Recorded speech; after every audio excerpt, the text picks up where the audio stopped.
Raim-pianakaviana iray no voatifitry ny mpitandro ny filaminana teto Ilanvato alina. Tsy nisy nahafantatra ny antony ty fitifirana ity, ireo nanatry maso. Niaka zay sy ty anabavy ty, de nandeha nanakalo voly zay. De izy moa nitabataba teto, de vanteneniko izy hoe ndao de ody tatoa tsy le polisy efa nanambana basy anazy.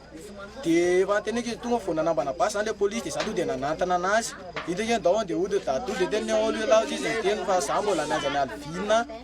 De nandeha nidiny izy zany sotominy le zanavavy. De efa nandeha nidina teto izy zany. De zany de hiditra ao anaty salle de jeu popasy voalohany eny. De tonga de nerika averina. De vao tonga teto zany le tohatra voalohany de popasy fandroany.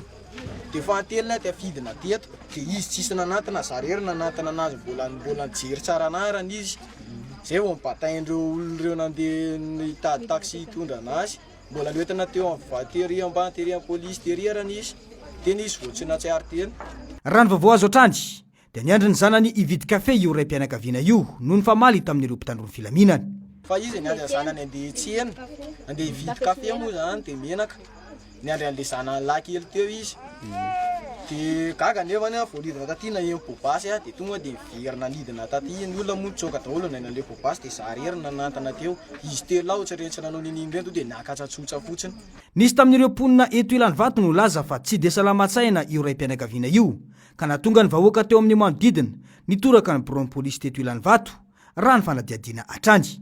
Le olona zany niaro an'le olona satria le olona tsy de ampisaina raha fay eo ambony kely hoe misy totohatra midina any Marotsilo ambany andrefana de teritra amin'ny vahoaka zany raha nanafadisoana le olona tokanentana koa tsy de netiana violon fa tsy asorona ohatry zany le olona satria olombelona ny tena.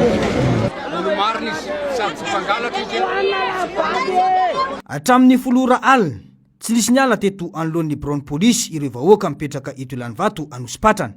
Mbola tsy nandre ndresam-panazavana momba ity tranga ity hatramin'ny orana noratanany vaovao ny eo anivony mpitandro ny filaminana.